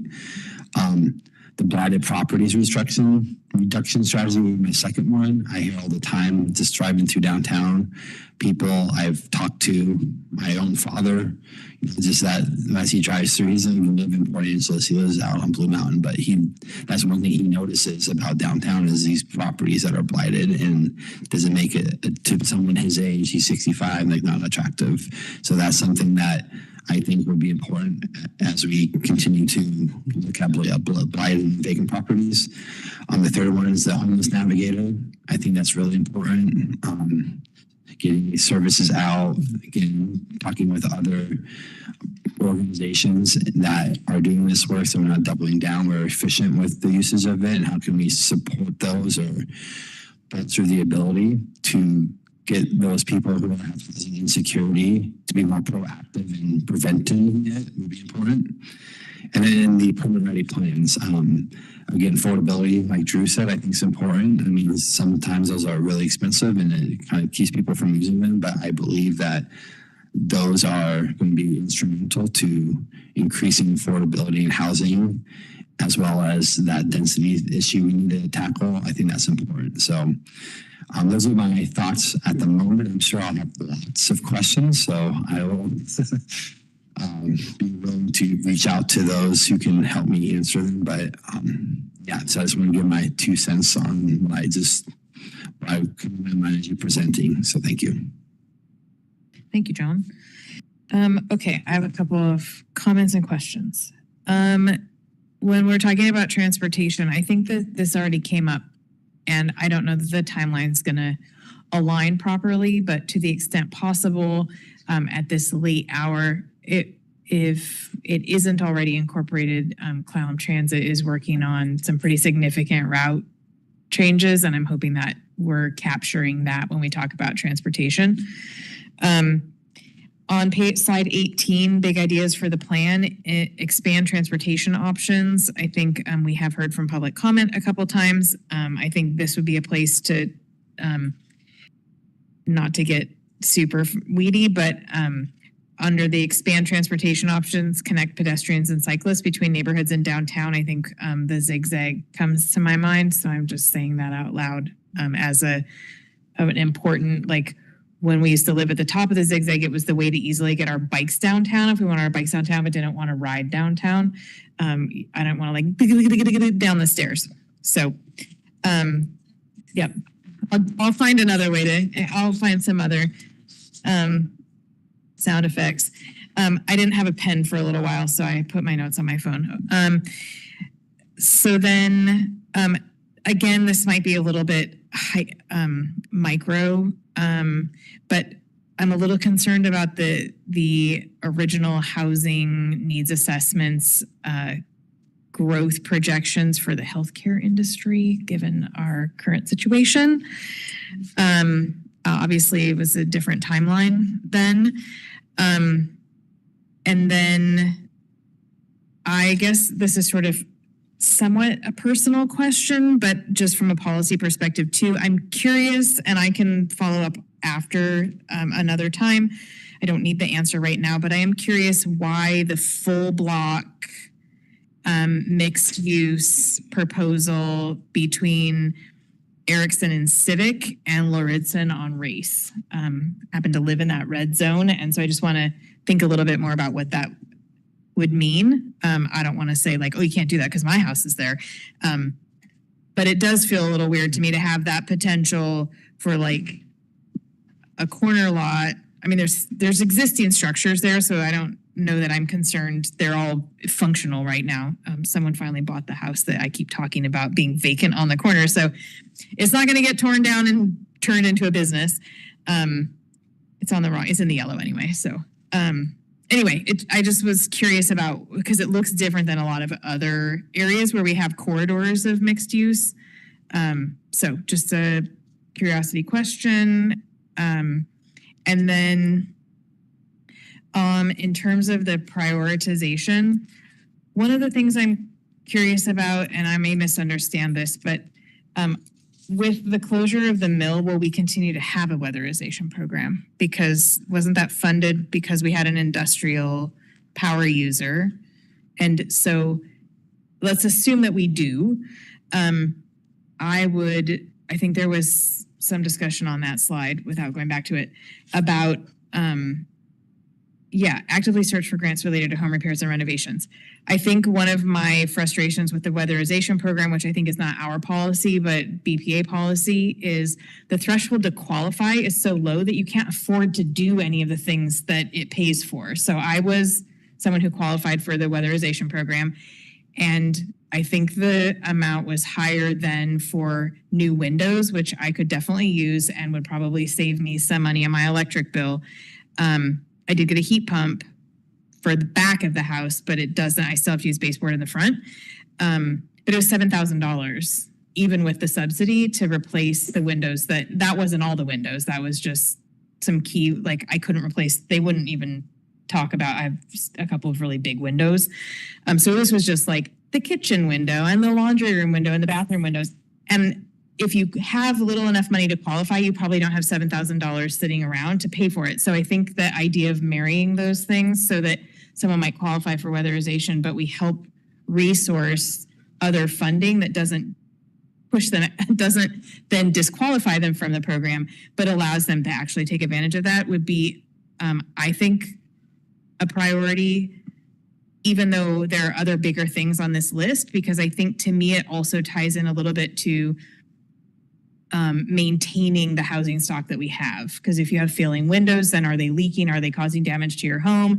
You're getting mold, and now you have all these other problems. Or if you can keep your house tight and airtight and better, that could help with that. So on slide 75, I have an arrow next to weatherization, and then I like the idea of the housing grants, and I would be on board with others on council in prioritizing the blighted property reduction, prioritizing a blighted property reduction strategy beyond our current plan, beyond what we currently have available to us, which is cumbersome and takes a lot of legal's time. I think that's all I have for the moment. So I'll go back around, and Lindsay has been waiting. So I'll go to you, Lindsay. Thank you all. Thanks for this robust discussion. In 2017, I was running for city council, and I door knocked one of my neighbors in Lower Cherry Hill. Walking up to the door, there was like these long panel windows. There was a cutout of Donald Trump looking at me as I walked into the door. So I knew what to be ready for. And I rang the door, and this elderly woman came to the door. Her name's Pearl, or was Pearl. I think she's passed away because the house was flipped. And she proudly introduced herself as the then chair of the Trump campaign in 2016. And I said, I'm running for city council, appreciate your vote. Wasn't sure what happened there. But the thing she wanted to talk about was that she hadn't yet turned her heat on in October, because the moment she did, her utility bill would jump $400 a month, and she lived on $800 a month. Anyone want to guess why she was voting to drain the swamp? Because this doesn't work. We have a weatherization program where we like go to the fair and ask random people, hey, you want to qualify for weatherization? When we know exactly whose bills jump $400 in the winter when they turn on their heat. Why didn't we go and knock on Pearl's door and say, hey, Pearl, you want to save $200 a month in the winter, and we can on-bill finance that, and you won't have to pay a thing? Like, why are we still doing these programs if we don't know who needs it the most? And then why are we surprised that people like Pearl said drain the swamp?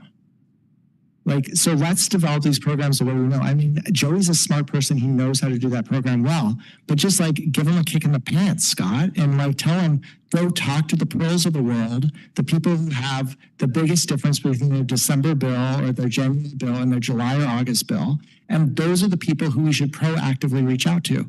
So like, let's not pretend like this can't be solved.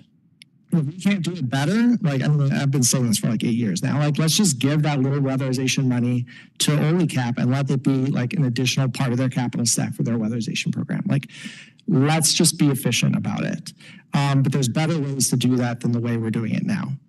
Citywide homelessness navigator. Homelessness is a housing problem. It's not a drug problem. It's not a mental health problem. It is a housing problem. We are the only agency that has control over things like the land use map, things like how much housing we're able to build inside this urban growth area. And if we don't focus on that, we're never going to solve homelessness in Port Angeles. So I want us to focus on the solution. The county is responsible for the crisis of the homeless crisis response system. And the more we get distracted by that, the less we're going to focus on solving the problem by having more inexpensive housing units that everybody can afford to live in. So I appreciate the goal and the sympathy and the humanity that goes into us wanting to get involved there. But as the U.S. Interagency Council on Homelessness has been saying for years, like, cities need to focus on the solution. The solution, as Councilmember Miller said, is exits from homelessness, which means housing people can afford. So let's focus on that. Permit ready plans, I love it, but like, reality check, stick-built shit is never going to be affordable. So like, let's focus on manufactured stuff. Let's get rid of this idea that like, we're going to stick-build our way out of housing affordability, and let's make it possible for everybody who's doing prefabricated manufactured stuff, even if it's like, you know, you sit two things together in 2 days instead of just 1 day. Like, that is the affordable cost per square foot of housing. And like, the sooner we just get on that bandwagon and forget about stick built, the better. But I'm being very opinionated now. Land use map. I don't think we've consulted with the Lower Awakalam tribe. And it's a little embarrassing. On our stakeholder advisory group, we invited a former employee of the tribe.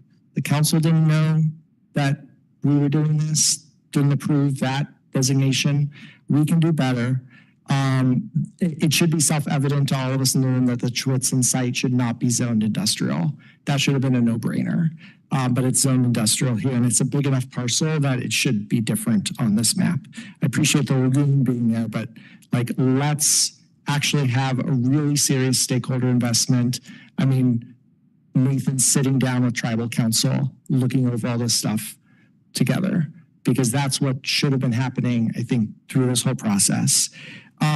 That shoreline on the western part of Port Angeles, we're zoning residential right up to the shoreline. That's a feeder bluff. It is eroding. We have a failed armoring below it on the beach. If anyone's walked that recently, it's just a liability with like rusty spears of rebar. So like, let's not pretend like that armoring is preventing, you know, high wave action, but really it's not the wave action that causes the bluff to erode. It's all the water that we're letting seep out that shore, that through pipes that are failing and tight ends. Every time I walk the beach, I take photos and I send them to Public Works. And I'm like, another failed tight line on the beach, and the water is just hosing down that bluff and eroding it. So like, we should not be building right up to that shoreline. And instead we should be planning on some kind of overlay or zoning where like critical areas where we know we're going to have to relocate buildings away from shorelines, away from eroding bluffs, away from other critical hazard zones. And we just need to be building a fund to do that, not allowing more land use really close to those places. Thank you for hearing me on that. I noticed, you know, there's a lot of emphasis on these like two approaches, like, oh, we need to preserve existing neighborhoods. We had some of that conversation in the stakeholder advisory group, and the realtors representative really wanted to make this point that there are neighborhoods with unique character in Port Angeles. And I said, I'm sorry, like, we've grown up here. Like, no, you know, Port Angeles doesn't have like the unique neighborhood that needs to be preserved. We just need walkable neighborhoods with the density to make it affordable and inexpensive everywhere. So please don't give that weight to Jim Hagwood's comments. I mean, his interest is in keeping housing costs high because he makes a higher commission every time housing costs are high. That is at counter purposes with our goal of the city of creating safety, health, and general welfare improvements for everybody, which means everybody has a safe place to live. So, like, I don't think it's fair to give equal weight there. And I know a lot of people are like, oh, well, I own my home and I want other people to pay for the infrastructure costs of maintaining my standalone detached singleplex. And if they want to pay for their cost of singleplex, that's great. They can go buy a McMansion in the county and deal with it that way. But for us in the city, like, we shouldn't be subsidizing that. And we need to create a city that has the ability to pay for its infrastructure. So let's talk about that. Because we have this land capacity analysis on the back of the big chart. And it shows the unconstrained acres, which I think I'm interpreting to mean these are the acres that could be built on now. And that totals 1,622.5 acres. On our presentation, we have the early slides, slide 7, housing unit needs in 2045 is an additional 1,970 increase from 2020 levels. So at that number of units and that total unconstrained acres in the current urban growth area, that would be 1.2 units per acre. So that's what we can do now without any UGA swap. We're definitely not going to allow anything at a density of 1.2 units per acre because that's unsustainable building that density. As Chuck Marone says, don't build anything that's between 20 units per acre and 20 acres per unit because that sort of suburban level development is not sustainable in terms of supporting financially your infrastructure. So if we just took the redevelopable land and the unconstrained acres. So these are, I think, the little dots throughout the center of the city. That's 161.1 acres. If we did that at 20 units an acre, and I think before I give the answer to my math problem, I'll just say Steve Luxton's property that we like to throw up on our slides as, you know, hey, look, this guy built 8 units on 1 or 2 city parcels. If you do the math, that is 35 units per plotted acre of land. So he was able to build in Port Angeles 35 units per acre just using duplexes. So when I take 161 acres and multiply it by 20 units per acre, that is very realistic for us to expect people to do infill at 20 units per acre because we've already seen somebody be able to do it with 35 units per acre with duplexes. So 161 times 20 units per acre is 3,221 units. So that is over 50% more housing units than we're currently projecting we need by 2045. And that is just using the redevelopable acres. That is not using the vacant, that is not using the partially used. So why do we need to increase the UGA? And particularly, why do we need to increase the UGA in an area where we're seeing really not sustainable land use patterns, probably septics. We're not even servicing them with utilities. I mean, we're not even servicing the new joint public safety building with our own city utilities. So why are we expecting that to be a sustainable development pattern already in the existing Western unincorporated UGA, let alone expanding that Western unincorporated UGA? And just to be clear, my goal right now is to kill that part of this plan because I don't see any point in it, and I don't think we got a straight answer in terms of like how that's going to help the city. So I'd love to talk about that more before the work session is over. Thank you. Thank you. Navarro, go ahead. And we have technically 4 minutes. So. Yes, I'll be brief. I want to catch you after so I can share my other thoughts. But I thought I would just go quickly to the staff priorities. I think that the blighted property reduction strategy is really important, like many of our colleagues. Good luck. I also think, we've been talking about it so long and, I know it's just very difficult, a difficult legal process to go through that we haven't always been successful with. And so I think it's something to prioritize and know that it's like some of the challenges that we face aren't because of staff inaction, it's because of the legal system. So I want to share that. So I think I'm the only one. I'm a really big fan of the multifamily builders workshops. How fun. There was a property listed on Zillow the other, like couple months ago that was built by high school students, which I'm pretty sure is against the law now. But it was like very clearly advertised as being built by the like Port Angeles High School construction team, 40 years ago, whenever it was back in the 80s or something. And while I don't think that that's possible anymore, I think that this is like such a wonderful way to sort of incorporate our young people who are looking for good family wage jobs to be able, to John's point, stay here in the community. And so I think that's a really fabulous idea. And maybe it doesn't make it into the priority now, but I want you to know that I'm supportive of it. I'm the least supportive of the homelessness navigator because my question is, where are they going to go? We can navigate as much as we can, but where are they going? There's nowhere to live, right? I have the cheapest rent in Port Angeles and it's still high. So if we don't have the homes, if we don't have the rental units available, if we don't have the supportive services, which we all know we don't, I think that those are things that Lindsay articulated pretty well. I have worked at homeless services nonprofits where the city had like grant managers who were going after rapid rehousing grants, specifically working with, they contracted with the homeless services provider to be able to implement the rapid rehousing grants. And so I think that, I think with some maybe more information, I could, be more supportive of that. But I think it just has to be something that gets fleshed out more because like we all know that there's just nowhere for folks to go. All right, I think we have time for one more comment. Latricia? I'm going back to Lindsay's comment about prefabricated. There's lots of kits that people can buy online.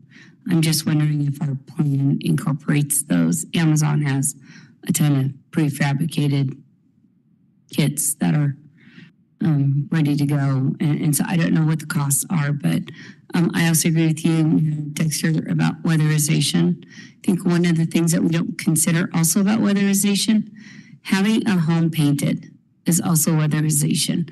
It protects the shell of the house, and I think that's something that should also be included. But I agree with you about the costs, and that's why I continue to bring it up as a priority for legislative and pushing every time we talk to anybody. We need to increase those funds in that. All right. Well, I think this could be a whole retreat, but currently we're scheduled from 5 to 7. I want to be respectful, particularly of staff's time for staying late. So I think we probably can have more conversation. I would encourage council, I hope this is okay, to reach out with questions before we, after tonight, to get clarification if you have them. And at some point, we'll be talking about this again. So thank you all very much. Before you adjourn, let me just clarify, because I reached out to a comment to our staff. The assistant city manager said, Mayor Dexter, you told council not to reach out to staff. I explained that I was reaching out because I'm part of the stakeholder advisory group and I can't go through you. So can I talk to our staff directly? Like, what's Nathan's policy? What's your policy on this? Because I've been banned from talking to you for most of the year. Not me particularly, but like the whole council, apparently it's our city manager's policy. Well, I think if you go ahead, I can hear someone is unmuting up there, so I'll let you. So, Mayor and Council, I think the important answer here is that the stakeholder committee has the ability to directly engage with staff during those stakeholder committee group meetings. In addition to that, city manager policy, as well as what we have discussed as a city, is that department head contact is the point for which council members have engagement with city staff, including myself. And certainly when that communication occurs, the hope is that both the council member passed along to me what the conversation was about, and that the department had also passed along to myself what the conversation was about. And I would say that is consistent with city manager practices throughout Washington state and around the country. So for follow-up questions from tonight's presentation, Calvin is the appropriate person. Okay, so direct your questions to Calvin and he will get them answered for you. If it's really quick, I'll let you go again, but I want to adjourn. And Nathan's right that when city managers do that, that was not the policy when I came on council. I didn't know about that policy until this year. And I really recommend the council revisit that policy and revisit that with our city manager, because what I've learned in almost 8 years in city council is that the more that I can talk directly with our staff, the more I learn about what needs to be fixed in the city. Our staff are bringing ideas up to the directors that end up being blocked at the director level. We never hear about it at the council level. And then we continue with business as usual. So in the interests of moving Port Angeles forward, the people with the best ideas often work for the city, and we need to be in direct communication with them. And if that's Nathan's policy, that needs to be revisited with Nathan, maybe in executive session. I would love to put that on an agenda in the next couple of months. Thanks. Thank you. All right, we will be adjourned. Thank you all very much. And we look forward to continuing this conversation and hearing more.